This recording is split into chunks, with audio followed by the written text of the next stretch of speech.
has been the stated written goal of our anti-trafficking work to reduce the prevalence of slavery.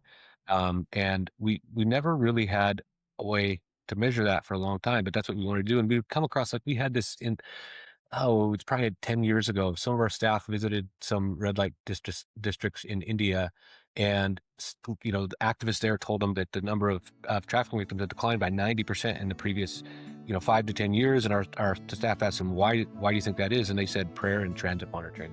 Hello, and welcome to the Simple Charity Podcast, a show about learning to love generously like Jesus. I'm your host, Brian Grasso. It sounds crazy to say this, but did you know that there are 50 million people in modern day slavery today?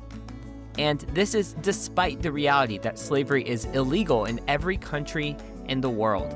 Today on the show, I interview John Molineaux, the CEO of Love Justice International, a nonprofit with one of the most cost-effective anti-trafficking interventions that I have ever encountered. Love Justice claims that every $112 that is donated to the organization prevents a person from becoming a slave. And as John and I discuss, it's possible that this is a significant underestimate of their impact per dollar. John and I talk about the anti-trafficking sector as a whole and the history of the sector, why it feels like progress is not being made, frankly, despite a huge amount of awareness on the issue over the past decade. And then we dive deep into Love Justice's model and the evidence that they have that it's working. Love Justice is a relatively small nonprofit, and I believe it is a hidden gem in the anti-trafficking sector. So join me for a conversation about how just $112 can purchase freedom for an individual. If you are listening to this podcast, this is your show. And so as always, please send me your thoughts, your questions, and suggestions at brian@simplecharity.org. And if the show is helpful to you, please click a 5-star rating in your podcast app. Also click like and subscribe. This helps the algorithm get the show out to more listeners. Thank you so much for taking those little actions. They really help a lot. I'm so glad you're with us today. Hi, my name is Melissa, and I serve as a Simple Charity philanthropic advisor to individuals, couples, families, foundations, and family offices in the Raleigh-Durham, Chapel Hill area of North Carolina, but also to clients around the country. If you're curious about your own generosity journey and would like help thinking through a philanthropic strategy with intentionality to discern where God is calling you to love people, to find excellent nonprofits to partner with, or to understand the impact of your current grant making, I would love to connect and share more about Simple Charity's philanthropic advising offerings. You can connect with me at melissahall@simplecharity.org. That's melissahall@simplecharity.org. And you can learn more about us at simplecharity.org. That's simplecharity.org. Well, hi, John Molineaux. Welcome to the Simple Charity Podcast. Thank you, Brian. Great. Glad to be here. What are you grateful for today, John? Oh boy. I'm grateful for my kids. I have two sons, Jude and Blaze. They're 3 and 6, and they're just the light of my life. And they make me very happy and fill me with joy.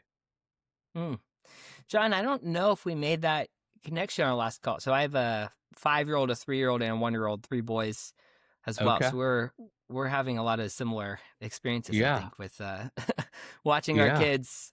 The 6-year-old, is he first grade? Grade 1 is what it's called here in South Africa. Yep. So John, you're in South Africa. It's 4 p.m. your time. We were just talking about that, and it's morning here in Georgia. John, why do you live in South Africa? Well, I work for a nonprofit called Love Justice International, and most of our work is fighting human trafficking around the world. We started out in Nepal, and I lived there for 20 years. And the work started to spread around the world because we feel it's a very effective model, and figured out how to scale it. And so now we're in 17, soon to be 21 countries. And as we expanded, we kind of said it doesn't make sense to be based in Nepal anymore. And so we went through a long process of trying to figure out where it does make sense. And we ended up here in Ballito, South Africa. So Love Justice International, this global anti-trafficking organization. What is human trafficking? Well, human trafficking is notoriously difficult to define. And the definitions Hmm. that are used internationally are a little bit complicated. It involves basically the recruitment, transportation, transfer, harboring, or receipt of persons by threat, use of force, coercion, abduction, fraud, abuse of power, vulnerability, giving payments or benefits for the exploitation of others, forced labor, prostitution, removal of organs. So it can look a Did lot you of did you different just ways. have that in your mind there, that whole definition, or were you reading that? I was reading it, and Okay. and but internally, because of how complicated it is, and the definitions, internally, we define it as moving someone into slavery, Mm, and we define slavery as the illegitimate subjugation of a person's time and body for personal gain. And so, slavery is also notoriously difficult to define. Honestly, we've yeah. spent years of discussing that definition to come to it. It just helps us understand what we're dealing with. Now, it's also important to note that some of the things that are legally human trafficking do not involve moving someone to slavery. In particular, the commercial sexual exploitation of children. They may not be Right. actually moved into slavery and enslaved, but because they cannot give consent, it nonetheless is human trafficking.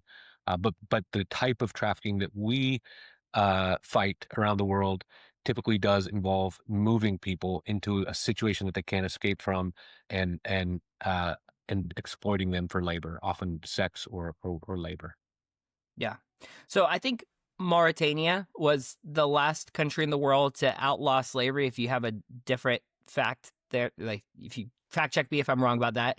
And if I remember, it was in the 20th century, but every slavery is illegal in Yeah, every country in the world.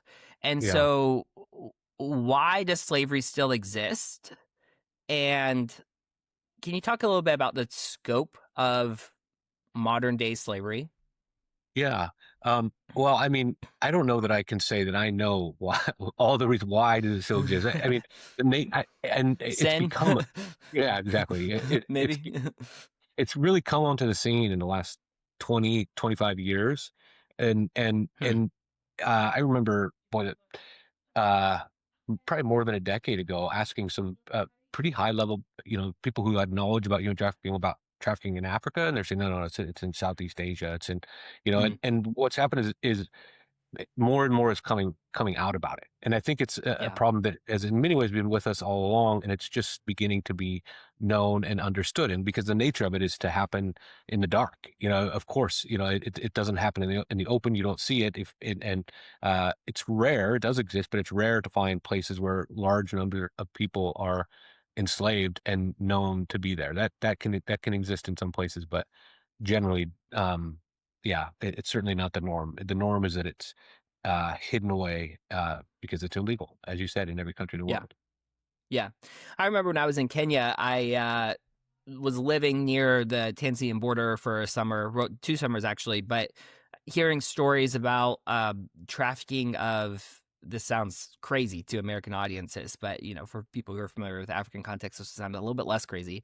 But stories of trafficking of albino kids for witch doctors, and I think you mentioned harvesting organs and things like Yeah, that. And so there was this like kind of across the border trafficking of albino kids, and yeah, yeah, I mean obviously illegal. And so in some ways you could say, why does it still exist?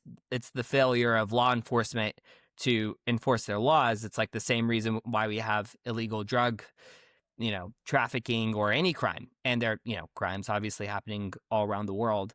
But in another sense, I think you could say kind of maybe human sinfulness, and this is like one of those causes. I've heard some people argue that we're going to have forever. I mean, I'm curious actually what you make of that, John, because I hear this from donors every now and then. All these organizations saying they're going to end human trafficking. And I've heard people yeah, say, well, I don't think that's possible. I think we're going yeah, to have human trafficking for as long as there is sinful people in the world. yeah. What do you make of that? Have you heard that? I have, and generally, well, before I answer that, what I want to add one more factor about why it still exists, which I think is in some ways it's the ultimate crime without a constituency, in the sense Mm, that the places where it happens, the places where people are moved, that that the victims are not from there, and so they don't really, right. law enforcement doesn't really have reason to prioritize it, and they're coming from somewhere else going to here, and then in the places where they end up being enslaved, of course they are hidden away, and usually that they're foreigners, they're outsiders, they don't have a voice, and have a hard time moving the levers of society towards justice for that reason. So in Right. terms of ending, when I think about ending human trafficking, I mean, yeah, we would love to end human trafficking. I wish not one more person to be trafficked ever again. But the numbers that I mean, the most credibly cited number is from the Walk Free Foundation, is 50 million. And so I don't really think that we're going to get that 50 million down to exactly zero in our lifetime. But if we can, maybe we can get it down to less than 1 million. And I do think that in the places where Mm, it's happening just rampantly, in the open, a small uh, increase in the attention that law enforcement give the issue can have an outsized disruptive impact. And I believe that it is possible to drive the downfall of slavery in the places that it's most rampant in our lifetime. And I think yeah. we plan to do that. In fact, uh, that is our mission as an organization. Yeah. And Love Justice at this point has some really interesting, I would say, preliminary data that we'll discuss about the impact of your work and how you are driving those numbers down. But let's hang out here on the scope of the issue for a little bit longer, because I'm interested in the 50 million number. I think I grew up in Atlanta, and at passion conferences in Atlanta, there was this Mm. thing that got started called the End It movement. Yeah. And there was this big like fist art thing in downtown Atlanta that was raising awareness on human trafficking. And then there was, over the years, NBA players with the red X on their hands and all these, people talking about ending human trafficking. And I remember growing up hearing, I think it was 25 million people are in slavery. And then as I got older, I started hearing 40 million. And now I Oh, hear 50 million. yeah. And it almost feels like the number has gotten larger over the Yeah. years. And what's interesting about it to me is that, there's so much activity. It feels Yeah. like there's a decent amount of activity. Yeah. And like, why are we not seeing that number get smaller? I'm curious about, like you said, this is the most credible number. I'm curious about if you have, kind of insider knowledge on how that kind of number gets measured and reported I wouldn't call it for insider for a knowledge. crime that's, like we Yeah. said, it's so hard. I feel like data is like Yeah. the hard problem in anti-trafficking work. Like, Yeah. you know, Yeah. the red X is the easy part. Yeah. Identifying trafficking victims, caring for them, understanding the issue feels like the really hard part. Yeah. I mean, for a long time, I was very skeptical about those numbers and the kind of the methodology that was used, and we had plans to try to figure out how to measure it ourselves. And our hope was to measure the prevalence of slavery in one country, or where we Mm, work, and then work for 5 years, and then at the end of 5 years, measure it again and see if it went down. mm, And I mean, there is a way that there are methods, and essentially it's polling, it's calling or random selections of households and visiting and asking them questions to find out if anyone has been enslaved in the last 5 years, or whatever the time period is. And so Walk Free they're the only organization that measures it for every country in the world with it. But I don't know offhand, but it's less than half of the countries do they actually do the polling. The rest of it, the other countries, they use modeling. yeah. But our lead data scientist Cecilia has dug pretty deeply into their methodology, and I know she has said it is really good. And Mm, she led quantitative teams at Pfizer for 10 years. She really knows these things pretty well, and she speaks very highly of, but it's gotten a lot better over time, I think. yeah. And their first report was in 2013. I think that was pretty flawed. And some of the increase in numbers is an expanded definition. That includes 22 million in forced marriage. So Okay. it's cool. Yeah. Wow, that's a huge number. I mean, so that's a huge. So there was so forced marriage was not included, kind of, in the numbers a couple decades ago. I Or believe that it wasn't at one point, and then that became part of what was included. yeah, Yeah. So, yeah, but I mean, we and what don't is? know. I mean, Go ahead. those are number one. Slavery, we don't know how many are trafficked each year. Like, Right. and that's but I often hear this number misquoted as 50 million people are trafficked every year. That is not correct. That I think Right. that the number Right.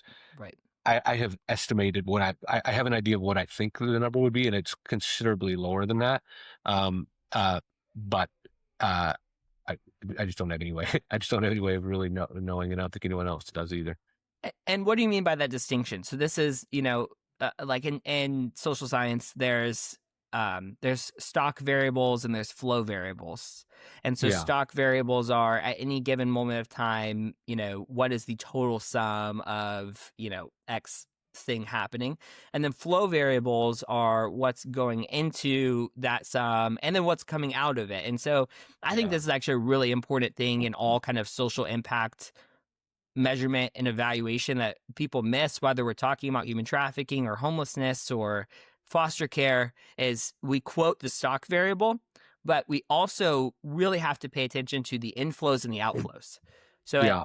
in any year, I could say, I think there's 700,000 homeless people in America. And that's interesting information. But I'm also very, very interested, if I'm going to work on the issue of homelessness, and I think this is going to be relevant, what I'm kind of setting up here to talk about Love Justice model. I'm very interested in how many people are entering homelessness, how do those people enter homelessness, and how many people are escaping homelessness, and how do those people escape homelessness? Because Yeah. there's two ways to reduce the number of homeless people in America.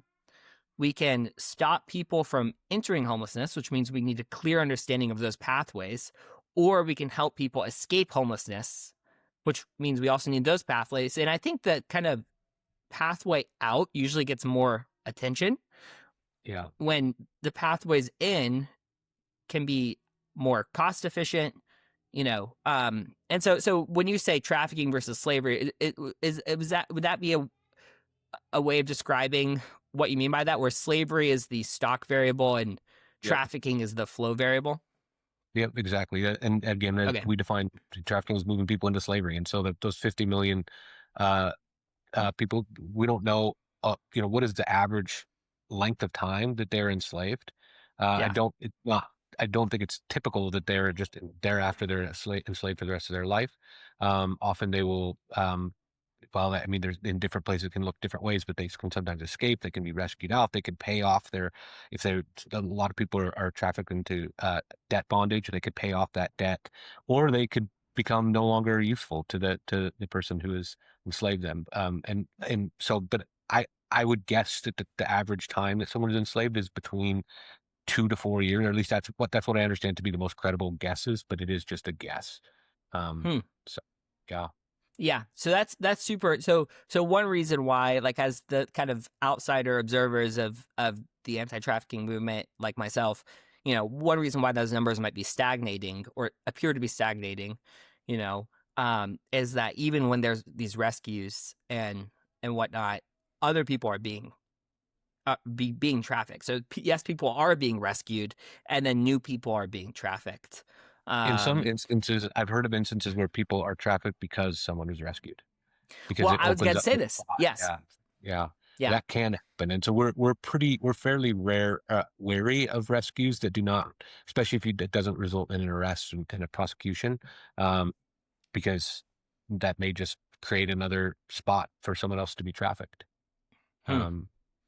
Yeah. Yeah. So, okay. So I think we've set the stage pretty well, actually, for talking about Love Justice and why I love Love Justice, which is that you're very data savvy. You're aware of these systems level dynamics. And okay, so what does Love Justice do, and how do you know that what you're doing is working? Yeah. Let me just to wrap up. I will say like Please. rescuing people out of slavery is incredibly valuable and important. Right, right, right, It's right. just that it's important to make sure that it does not result in someone else being trafficked. And you could Yeah. divide when you talked about there's a lot of a lot of activity when you're growing up around the passion, and there are probably a lot of people saying end it now and like, Mm-hmm. but I think part of the reason that it has not gone down is the strategies that are being used are not always particularly effective. And I think Right. you could divide the strategies that are used into the post-trafficking strategies and the pre-trafficking strategies. So the prevention Mm. on the post-trafficking side, you have rescue and aftercare, and of course that can be incredibly. It's so valuable to get someone out of slavery, and if you can, especially if somebody gets arrested, that can have a significant preventative impact. But the best aftercare in the world can't put back the pieces of what's been broken, and it would be far better, if possible, to prevent it from having happened. But the prevention strategies that are used, by far the main one is awareness. And Yeah. another that's out there a lot is like job creation, taking people who are potentially vulnerable. But those strategies don't have a tangible impact in the sense that you can point to a particular individual and say, here's a person who would have been trafficked, but for this intervention. And the research is basically inconclusive about whether it has any effect on the prevalence, or it's actually reducing how many people are being uh, enslaved or trafficked. You mean awareness? Whether or not awareness has any effect on? Awareness. Yeah. Yeah, yeah. So our strategy is aimed at the Wait, most. can we Yeah, hang out there? Actually, I keep yeah, slowing you down because there's so many interesting things to talk about here. Because we are talking about a sector that has invested at this point hundreds of millions of dollars in the fight against human trafficking, which I want to put the things on the right scale too. So like maybe there's been hundreds of millions of dollars, maybe there's been billions of dollars. There's the TVPA, there's some federal legislation, there's probably some multilateral agencies putting money into this, obviously philanthropy. But again, thinking about the scale of this, we're talking about an industry that's actually still much larger than the kind of social. The bad guys still have more money than the good guys. So, yeah, so just putting things in perspective of like, I don't think with the current level of investment in anti-trafficking work, we should expect it to be zero. So we still need more work. We still need more energy. If you're a philanthropist, we still need a larger response, yeah, but we also need a better response. And yeah, at this point, honestly, like I am not really interested in awareness raising at all in the anti-trafficking. I think the awareness is there. Atlanta again is kind of a hub for human trafficking. You go to the Atlanta airport; it's the busiest airport in the world, and it says on the speaker, Atlanta's taking a strong stance in the fight against human trafficking. And it's like, wow, this is reaching all these tens of thousands or hundreds of thousands of people. They're learning about trafficking, all this, and then you're like, why is the 50 million number staying still? yeah, Like, yeah, why is that not changing? yeah, And I think it is because awareness could kind of be inert when you're talking about a criminal enterprise or a set of enterprises, or it's, super hyper local. People are trafficked within, family members in the suburbs or within rural areas. So I want to hang out here for a second just because I think, uh, I think it's important to note that the anti-trafficking sector is changing, and that the future of what I think the response needs to be are organizations that have data and evidence that they are affecting one of those flow variables that we talked about. Like, we are accelerating people leaving trafficking without creating a vacuum resulting in more people being trafficked, or we're preventing people from entering trafficking. And we can tell you how that works, and that is working. And this is what one thing that Love Justice does. It prevents really, really bad things from happening. It's doing that at scale. It's doing that with data. So tell me, how does Love Justice prevent human trafficking? yeah. So we talked about the before and after, those the four strategies: the pre-trafficking strategies, awareness, job creation; the post-trafficking aftercare and rescue. and basically the vast majority of what's spent on fighting human trafficking goes to those 4 strategies. But our Yeah. strategy is it's right in the middle. It's right at the most strategic moment when a person is in the process of being trafficked, but ideally before they've been exploited or at least enslaved. And so we call it this strategy transit monitoring. And Mm. we have staff who stand in key transit areas like a border crossing, a bus station, a train station, an airport, and they look for visible signs of human trafficking. And when they see those signs, they ask questions and try to uncover active human trafficking cases. And when they do, to intercept those individuals to prevent them from being trafficked, either by convincing them not to go, by involving the parents in the case of minors, or involving the police. And so that's how it works. We do this in 17 countries around the world right now. We just crossed 100,000 people that we have intercepted in our history last November. That's amazing. I've been to a transit monitoring stop at the Machakos bus stop in Nairobi, Kenya, and met some transit monitors and was super impressed with their professionalism. Honestly, I was super impressed with their passion, and just how they were very much aware that they were on a mission to stop human trafficking in Kenya at that bus stop. So how do you know that it's working? What data do you collect? You said you've intercepted 100,000 people. Where do you get that number? How Yeah. confident are you in that number? Well, our standards of impact verification have increased over time. And so some of our some of the early numbers, there was just simply numbers written on a whiteboard in our office in Nepal. But we still count them, but we didn't have the robust, we have independent, 2 different staff member will verify each intercept to make sure that it, meets certain criteria. And no, impact is not counted until it goes through that process, and we have a lot of different second-tier processes over that to make sure it's being done with excellence. And then part of what we started doing in the last few years is doing independent verification by external experts of random samples of our intercepts. So we've done that now in 3 places. We're now about to roll it out in several more, and it's been 99%. The experts sort of confirm 99% of the cases, and actually suggested that some cases that we did not intercept that we should have. They had even in some instances a higher would have called some of the cases that we classified as should not have intercepted or did not count as an intercept, saying that we should have. So I feel the number is so we feel good about it. It's not perfect. One thing that I would point out is that we can't say that each of those intercepts was an instance where someone was prevented from being trafficked or would definitely have otherwise been trafficked, because Right. it's a counterfactual. It was something that Yeah. did not happen. It was prevented. But we take a lot of care to, try to really aim for the highest quality intercepts, one where the evidence that somebody is being trafficked is highest. So, and right now, our fully loaded cost per intercept in the last 12 months is $112. Yeah, John, that's an insane number, and it's the kind of number that makes me uncomfortable because, like, it's like, why am I not giving more money to Love Justice International?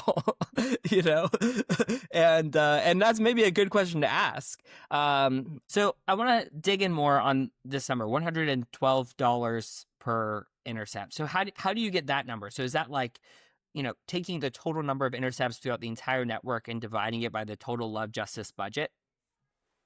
Well, Or sorry, taking the budget and dividing it by the intercepts, rather. essentially, yes. Essentially, it is that. There's a little bit of complexity because we have some family homes where we care for orphan children. We have a school, and so those projects we allocate a proportional amount of our overhead to fundraising and overhead to those, but it's quite small, and I'd say it is 10% of our budget maybe that goes to those projects. So essentially, it is just dividing by the number of intercepts, but with that proportional allocation. Does the $112 include the overhead costs for Love Justice, the fundraising and administrative expenses? Yes. That's great. Good for y'all. First of all, good for y'all, because I think there's a temptation for nonprofits to um, just use those program expenses, Yeah. and obviously that inflates the numbers. Yep. So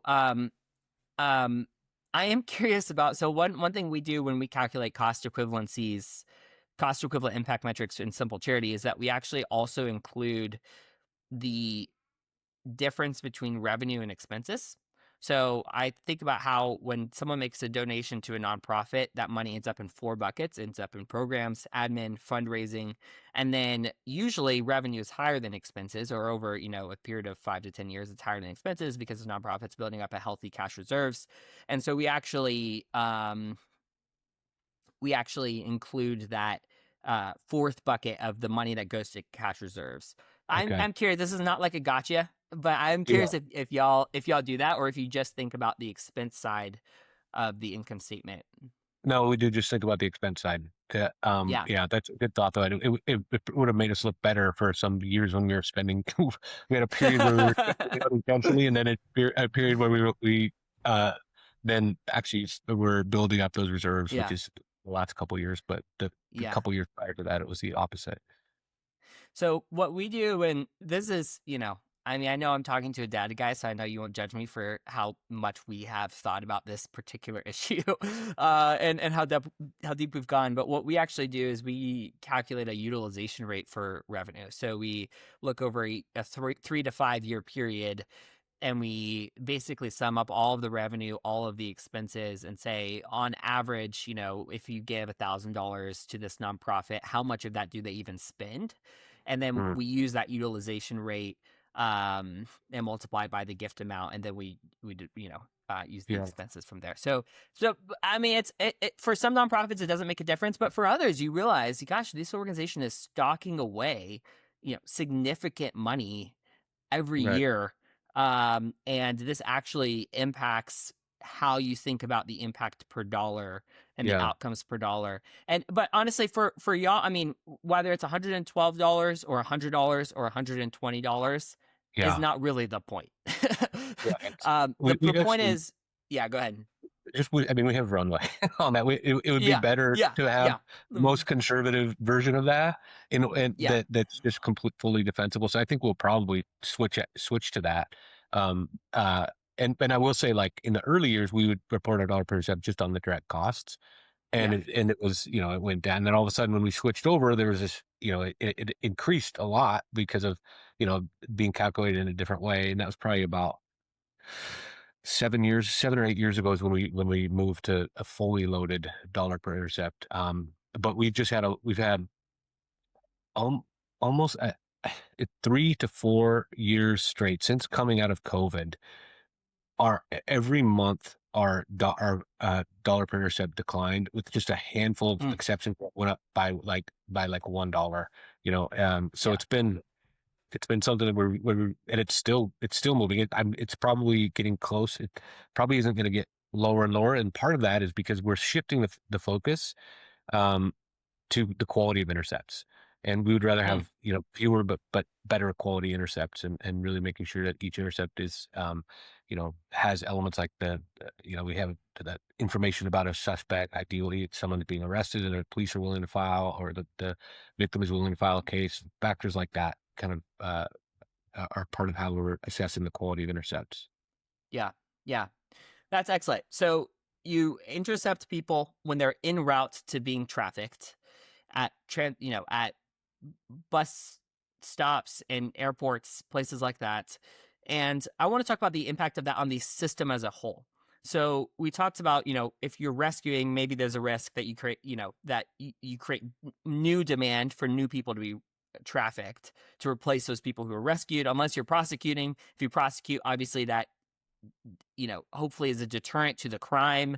But there's some kind of preliminary data about how Love Justice's model might be affecting the system as a whole, where this sounds crazy to say, John, but where it would make the $112 per intercept a significant underestimate of your impact, because it's not just about that intercept, but it's actually about preventing future trafficking instances.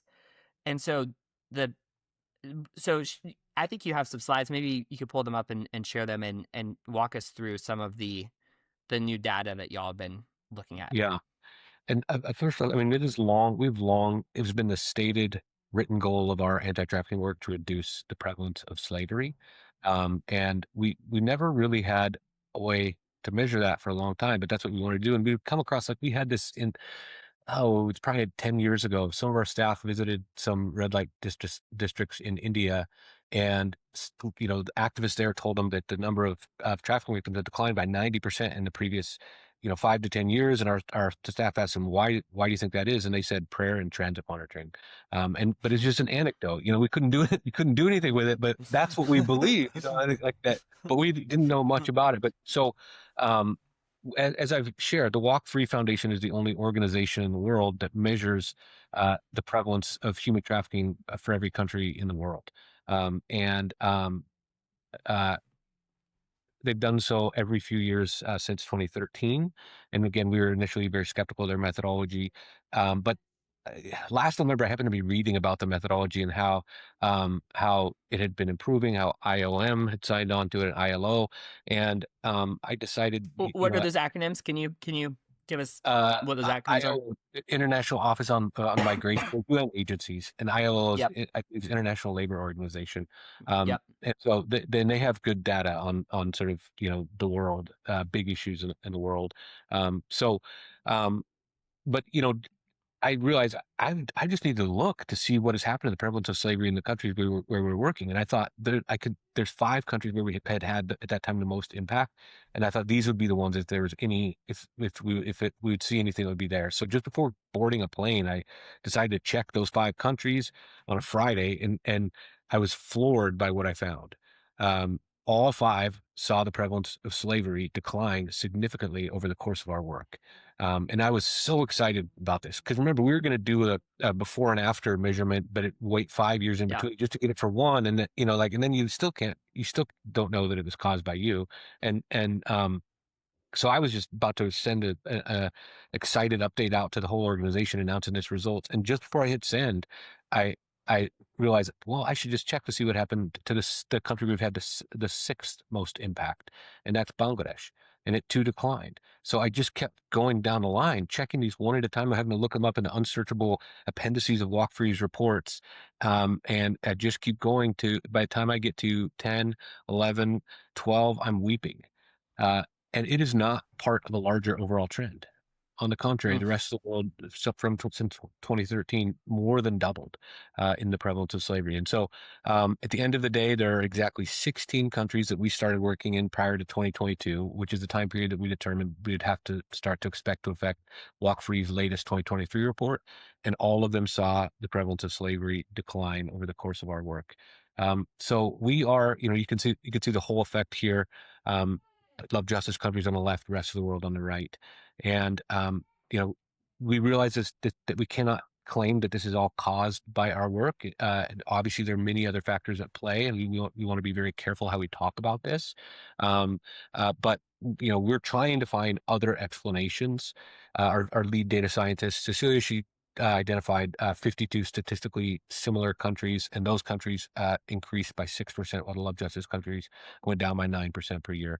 So we have not been able to find anything else to explain this. That doesn't mean it's not out there, but it seems to confirm what we have long believed, that transit monitoring is effective at reducing slavery beyond the number of people that we're able to intercept. So what would be the mechanism of that systemic impact? Yeah. Does that question make sense? So why does transit monitoring have, you're preventing more trafficking than just the person that you're intercepting? So I would compare it to, I would use a couple analogies. One is a police car parked strategically along a highway can dramatically reduce speeding beyond the number of people that they're actually pulling over. It's just having someone watching that has some authority or has the ability to, bring in the authorities. And so or even like health inspections. Like they increase compliance on or far beyond the number that they actually inspect. And so, basically, like we're strategically selecting locations to maximize disruption. We believe that work spreads about our work, or word spreads about our work, and Yeah. traffickers become aware of our presence. Intercepted victims may share awareness about the risks of trafficking with people who they know who are being recruited. Obviously, the arrests of traffickers, we've just crossed 2,000 arrests, and so the arrest of traffickers, increases the perception of risk for traffickers, and ultimately, this for me that my thinking about this was really influenced by Jesse Rudy. There's actually Hmm. there's a Love Justice podcast where Jesse came on. And we kind of talk about this, but he told me he was part of the leadership at IJM, and one of the things he saw was when economically motivated crimes, particularly in situations where law enforcement response is weak, people are able to do something with impunity. Small gains in law enforcement or the perception of risk can lead to an outsized Right. reduction in victimization. And the things he was telling me 4 years ago about how much he thought our intercepts were likely to be reducing slavery, I was shocked.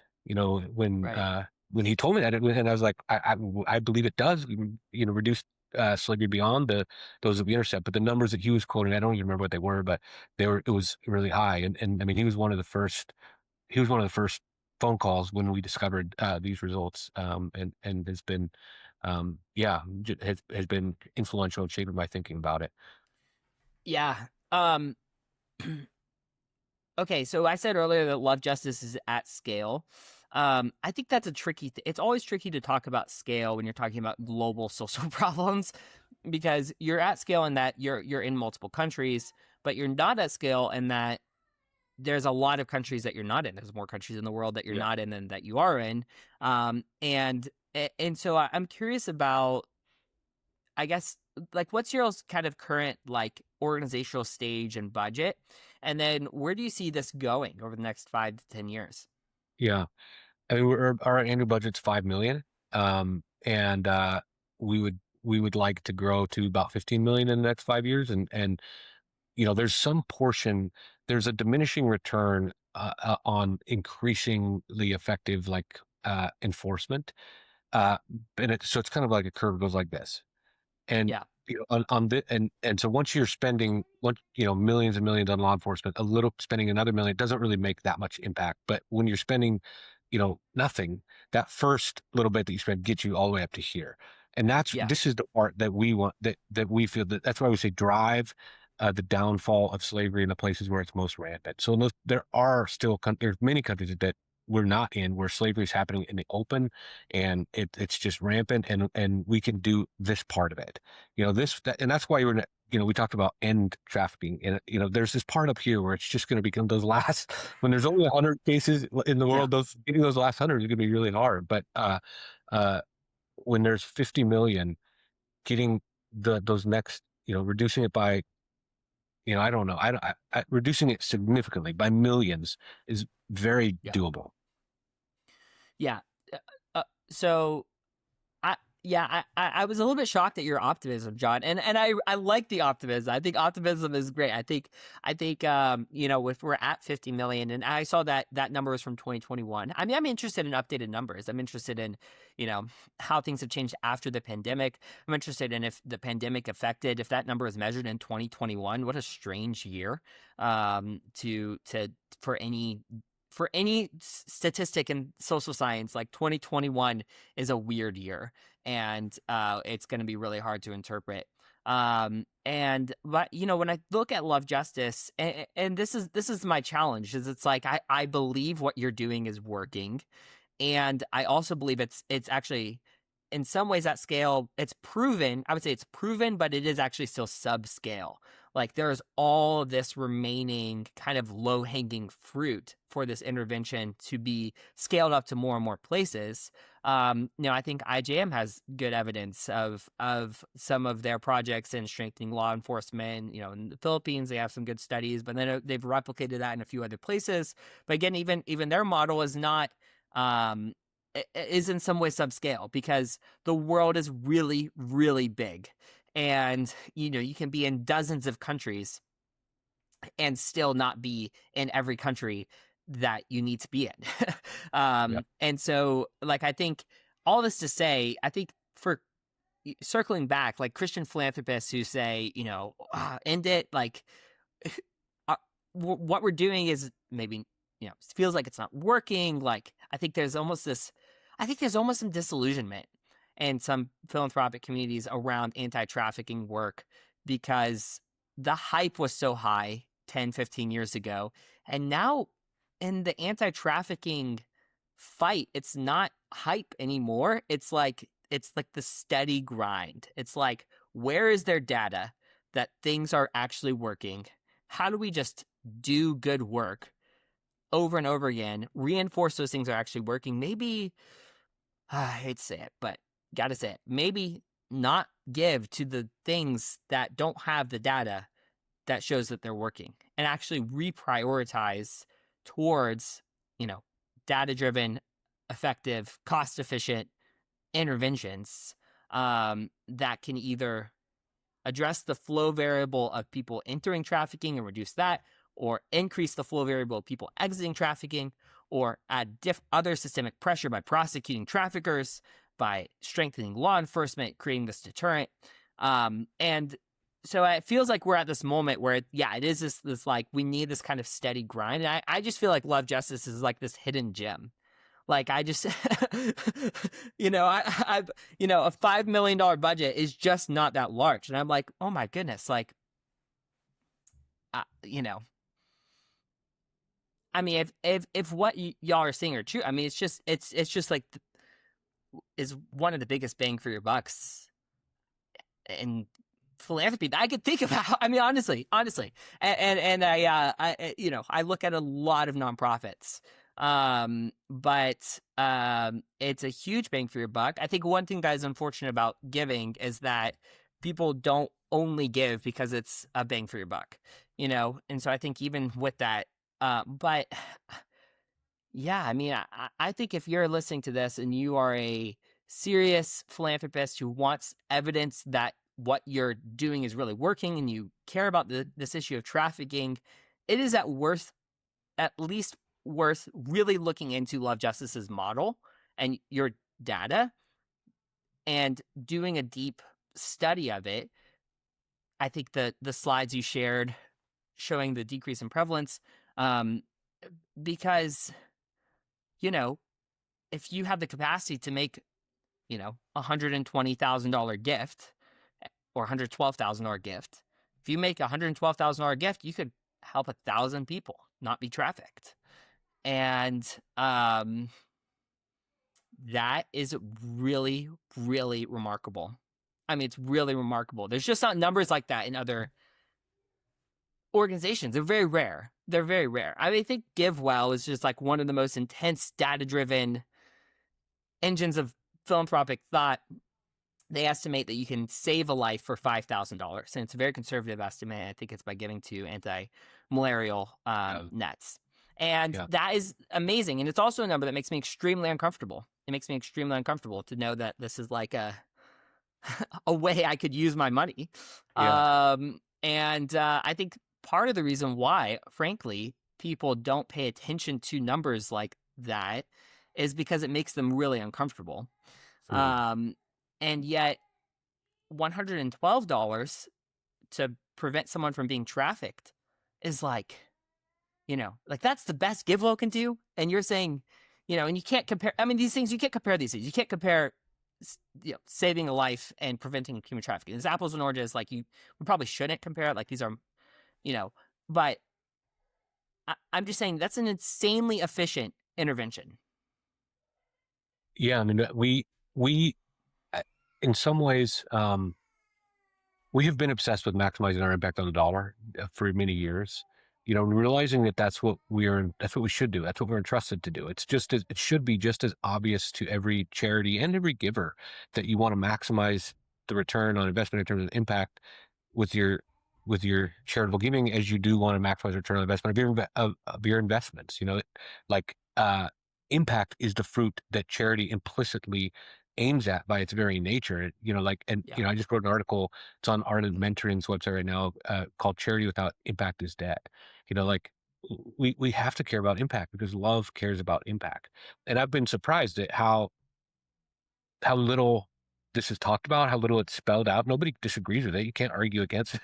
You can't argue against it, but Yeah. it needs to be said because it isn't being said. Impact needs to be and should be the main thing, and making the greatest impact you can with whatever resources we're entrusted with is implicit in the very concept of charity. So we sort of consider ourselves like an impact engineering organization. That's what the main thing that we are doing, striving to figure out how we can take what we've been entrusted with and use it to make the greatest impact that we can. And years of that and structuring the whole organization around that and learning how to do that and being led from the field has been a part of that. I've been based in the field during the course of our history is what has allowed us to figure out how to get that $112 to intercept a person and to prevent who knows how many more from being enslaved. Yeah. Yeah. There's a saying in nonprofit fundraising, people give to people. Mhm. And as a rule of thumb, if you're a professional fundraiser, that's pretty good. Yeah. I think people make major gifts for 3 reasons. Because of inspiration, information, and interaction. Mhm. And they get inspired, they care about this cause, they get the information. Here's a nonprofit, and a lot of what we're talking about is the information. This is like an extremely effective, proven, extremely efficient intervention to fight human trafficking. But then that third piece of interaction is like people make major gifts because they have these kind of interactions with the organization, when they have a couple conversations, a couple coffees, they get to know them, they feel valued, all these things. But I think to your point, I don't know if we should necessarily take this as a given. And I would just say, like, I would encourage, if anyone's listening to this has a major donor capacity, like, to really do the work of finding that good information and to just know, GiveWell has said that some nonprofits can be 100 times or even 1,000 times more effective than other nonprofits. And I think you see that in Love Justice's data. I mean, I think you look at other interventions that, maybe are just raising awareness and they're, frankly, almost inert, or they, it's hard to say, like, this is a bad thing to do. These are all good things to do. It's good to care for survivors. It's good to raise awareness. It's good to, to provide employment opportunities so that people don't, feel like they have to go into sex trafficking or something like that, and prostitution. But I'm just saying, we do live in a world where some things are way more effective potentially. And so I would just say, I would encourage listeners to lean into, like, being really intentional about building relationships with nonprofits that are effective. Like, yes, build a relationship. Love Justice has development people, give them a call, hang out with them, but we get to choose who we're in relationship with, right? And to actually be a little bit scrupulous in finding the best interventions could mean philanthropy has 100 times the impact, frankly. Yeah. Or go from inert, literally inert, or counterproductive to extremely effective. Yeah. The decision about who to give probably will have a big impact on how much impact that giving has. So I think donors should take it really seriously. And the other thing I'll say, I've made the things that I'm saying are, if I was listening to this and I'm a donor, I would be very skeptical. You should be very skeptical, and you should what I'm saying, because I have a bias in favor of the impact of the organization I lead, and it should be taken with an appropriate grain of salt, and should push back on, show me the data behind that. Let me push into that myself, and I want to ask you a bunch of questions, and I would invite that. I would invite, because all the central claims around this are ones that we've scrutinized really strongly because we know we have we have an impact bias, and sort of like admit your weaknesses Yeah. has become part of our internal ethos, and we have a lot of voices saying, prove that. How do you know that's true? Like, and really trying to interrogate and pushing back against our claims about our impact, and to make sure that we can really stand on what we're saying. And so, yeah, I would invite, I would just encourage anyone listening, anybody that's, you think about how to give your money, you should really ask a lot of really good questions, and you should be doubtful of claims like the ones that you heard today, and ask for people to really show you the things that they're claiming, because it's really easy. I want to make our impact big. I want to exaggerate it. I want to. When somebody says, "Hey, I'm not sure these intercepts were," no, they were real. I'm going to I'm going to have a very natural defensive reaction. You wouldn't trust a drug company to do its own Right. trials, so we shouldn't really trust nonprofits to talk about their own impact. But that's the only model that exists right now. I think as a field, we need to move towards more independent evaluation of impact of Yeah. nonprofits. And I think we also need to move towards uh, it costs X dollars to do X being the norm. That's how Yeah. impact should be Yeah. talked about. And it's not, it's hard to find. There's not a lot of examples of it out there. Yeah. Yeah. That's right. Yeah. Yeah. And I totally agree. And there are thankfully some kind of impact evaluation firms out there now that are doing, good work. Goodness, Kate Williams has one, Yeah, yeah, Radiant yeah. Global Insights. And Yep. so there's a few out there. And well, but John, this has been truly a just delightful conversation, a kind of intro. As you said, if folks are interested, they should absolutely dig deeper. Go to Love Justice website, listen to the podcast, reach out to someone from y'all's team, especially if you're interested in making a significant gift, and get closer to this potentially really, really incredible opportunity to fight human trafficking in a way that works, and the way that has the support of data and evidence, and is frankly just remarkably cost effective. As we're closing up, John, what is one thing you're learning in this season of life about what it means to love generously like Jesus?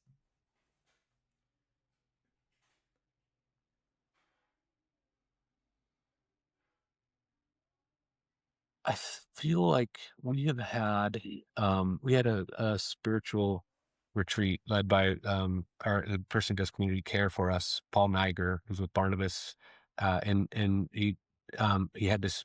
He was talking about how Jesus is like gentle and lowly, and then and like his heart is low. His heart is gentle and lowly, and it was like, and then in the following week, we started up an office devotion. We read a chapter of Matthew every day, for 3 weeks, and just reading through Matthew and then thinking about that, it just made me like, I just have this picture of Jesus and who he is, that like compels my heart to love him. Like I don't know that I ever really, like, I believe in Jesus. I believe, very much. It's been a matter of my head, but I think I've been sort of pressing into the ways that my heart stirs when I think about who Jesus was. And I think I need to do that more. Uh, so that's what I would say. Because when I do that, and I mean, when I do, it's when I love Jesus, and it's because I love Jesus that I love people. Jesus said, "Whatever you do for the least of these, you do for me," and that's why we have, been dedicated to, finding and understanding and fighting the world's greatest injustices. And that's what led us to human trafficking victims as some of the most vulnerable people in the world, and that's why we're relentlessly dedicated to helping them. The invitation to grow this week is to go to lovejustice.ngo to learn more about their work and consider making a gift to prevent human trafficking. Thank you so much to John Molyneux for joining me on the show. If you have feedback on this episode, you can reach me at brian@simplecharity.org. Next time, a conversation with Chris Gabriel, a financial advisor and the author of the book Wise Generosity. Join me for a conversation with Chris on the transformational power of giving. I hope you join me as we continue to learn to love generously like Jesus. Have a great week. See you next time.